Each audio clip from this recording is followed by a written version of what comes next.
How to make a detox bath with regular household ingredients. You'll need a measuring cup, baking soda, hydrogen peroxide, and Epsom salt. Make the water as warm as you could possibly stand it. Next step, you're going to want to neutralize the water with baking soda before adding your detox bath ingredients.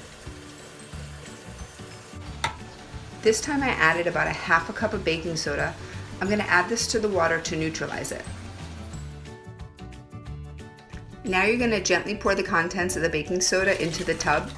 Once you have it all in there, you're going to give it a little bit of a stir. You could do it with your hand just to mix it all up and let it all dissolve. I let the water sit for a few minutes before I add my next ingredients. Next step is you want to measure out 2 cups of Epsom salts. This is the next ingredient you're going to add to your detox bath.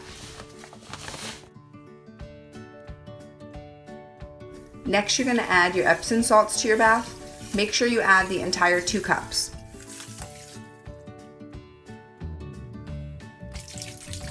Now it's time for the hydrogen peroxide.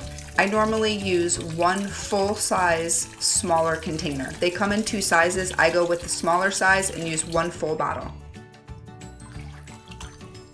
Now that all your ingredients are in, you're going to want to give it another stir with your hand. Just make sure all the salt is dissolved and everything in there is all meshed together.